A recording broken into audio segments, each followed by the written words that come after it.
आप सब बच्चों को एक सूचना बताया जा रहा है और आज 23 मार्च है ना। तो भारत सरकार का तुगलकी फरमान जारी हुआ है कि आप सब बच्चों का विद्यालय फिर बंद किया जा रहा है क्योंकि कोरोना बढ़ रहा है। शांत रहिए कि आपका विद्यालय आज से 31 मार्च तक विद्यालय बंद रहेगा, ठीक है।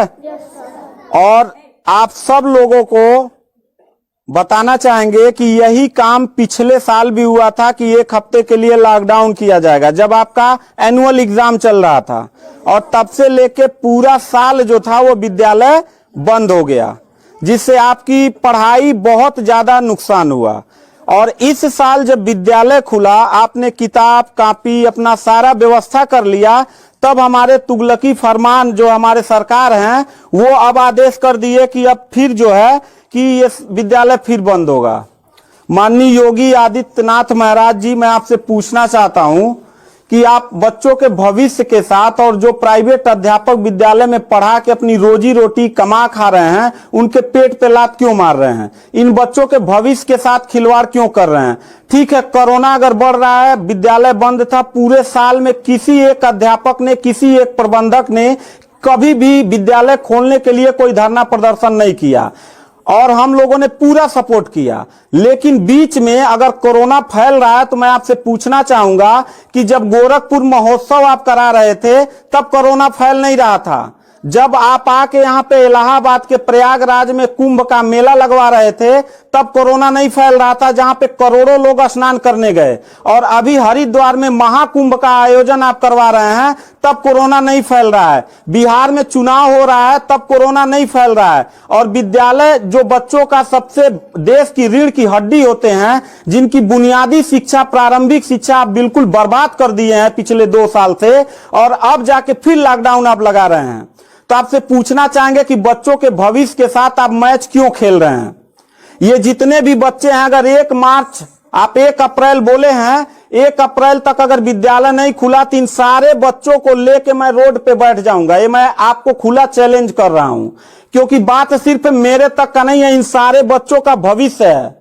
और इन सारे बच्चों का भविष्य आप लोग अंधकार में डाल रहे हैं। आप लोग खुद नहीं चाहते हैं कि देश का बच्चा पढ़े, पढ़ के कुछ लायक बने। आप लोग अपना, जब रैली निकालना रहेगा, चुनाव रहेगा, तो कोरोना आपके पास नहीं रहता है। और जब आपको लगेगा कि आपके विपक्ष में लोग खड़े हो रहे हैं तो आप कोरोना का ड्रामा करा के विद्यालय को सबसे पहले आप बर्बाद कर रहे हैं। आप बताइए, विद्यालय में, आप गोरखपुर जिले में 193 लोगों ने अपने विद्यालय की मान्यता निरस्त करा लिया।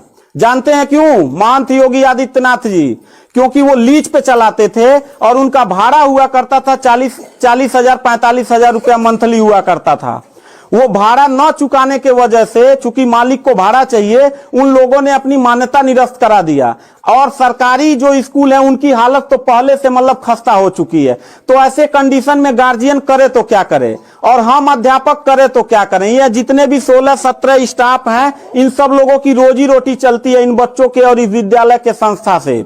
आप लोग हमारे पेट पे प्रहार कर रहे हैं, हम लोगों के व्यवसाय से प्रहार कर रहे हैं। अगर आपको लग रहा है कोरोना है, ठीक है, विद्यालय बंद कर दीजिए, तो आप ये भी अपनी नियत को साफ करिए कि कुंभ का जो मेला, महाकुंभ का लगवाने वाले हैं, उसको भी कैंसिल कर दीजिए। और जो गोरखपुर महोत्सव और गोरखनाथ का मेला लगवा के आप ड्रामा करवा रहे हैं, वो भी बंद करवाइए। यानी आप खुद नियम का पहले फॉलो करिए, हम लोग नियम को फॉलो करने के लिए तैयार हैं। अगर लास्ट में जाते जाते यही कहेंगे, इन बच्चों को, चेहरों को देखिए, इनके माता पिता ने सारे बच्चों का, किनका मोबाइल बज रहा है, साइलेंट कर लीजिएगा सर।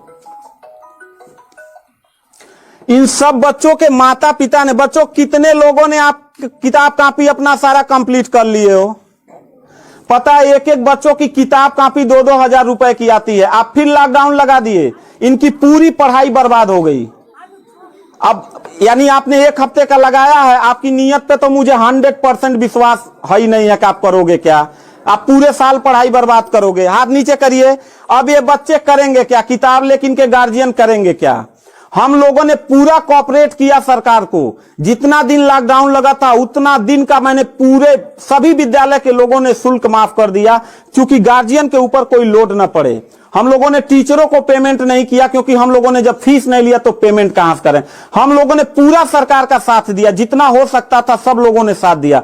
लेकिन अब इतनी कंडीशन होने के बाद, विद्यालय खुलने के बाद आप लोग विद्यालय बंद कर रहे हैं, ये बहुत ही गलत कर रहे हैं। और आपका पॉलिटिकल जो फंडामेंटल जिस पे आप चल रहे हैं कि जिन नियतों पे आपका बर्बाद होने वाला है, मैं लिख के आपको दे दूंगा कि अगर फिर से 1 अप्रैल के बाद, ठीक है, अगर 1 हफ्ते के रोकने के बाद कोरोना भाग जाता तो मतलब 1 हफ्ता आप बंद कर लीजिए, बिल्कुल हम लोग 1 हफ्ता नहीं पढ़ाई कराएंगे। लेकिन अगर फिर साल भर का ड्रामा आपने किया तो निश्चित तौर पे याद रखिएगा कि तानाशाही उतना ही अच्छा लगता है जितना तानाशाह के अंत होने का समय ज्यादा दूर हो, और आपका समय बिल्कुल नजदीक आ गया है। तो मैं उम्मीद करता हूं कि आप ये काम बिल्कुल मत करिएगा। 1 अप्रैल के बाद अगर विद्यालय फिर से आप बढ़ाएंगे तो इन सब चेहरों को देख लीजिए, और इनके गार्जियन को लेके, अपने पूरे स्टाफ को लेके, जिले से लेके मैं प्रदेश लेवल तक धरने पे बैठूंगा, इस बात को याद रखिएगा। क्योंकि सवाल यहां सिर्फ मेरे रोजगार का नहीं है, मेरे जितने सहपाठी और जितने मेरे कर्मचारी लोग हैं और इन बच्चों के पढ़ाई का भविष्य का सवाल है। तो मैं इन बच्चों को लेकर धरने पे बैठ जाऊंगा, और जरूरत पड़ा तो असंवैधानिक भी हो जाऊंगा। इसी के साथ मैं सरकार से रिक्वेस्ट करूंगा कि अगर 1 हफ्ता में बंद करने से कोरोना भाग जाता है तो हम सब लोग आपके साथ हैं, अगर नहीं भागता है तो 1 अप्रैल से छोड़ दीजिए। हम लोगों को कोरोना होगा, मरेंगे, क्या करेंगे वो हम लोगों की रिस्पांसिबिलिटी है। आपको इतना चिंता करने की जरूरत नहीं है, क्योंकि कोरोना में लॉकडाउन लगाने के बाद खाना हम ही लोग पहुंचाएंगे, लोगों के आने जाने की व्यवस्था हम ही लोग करेंगे, उनके दवा दारू की व्यवस्था हम ही लोग करेंगे। आप सिर्फ ड्रामा करेंगे, सिर्फ थरिया पिटवाएंगे और मोमबत्ती जलवाएंगे, इससे ज्यादा तो आपकी कुछ औकात है ही नहीं है। तो मैं उम्मीद करता हूं कि 1 अप्रैल के बाद आप विद्यालय खोल दीजिएगा। इन बच्चों के भविष्य के साथ आप लोग खिलवाड़ मत करिएगा।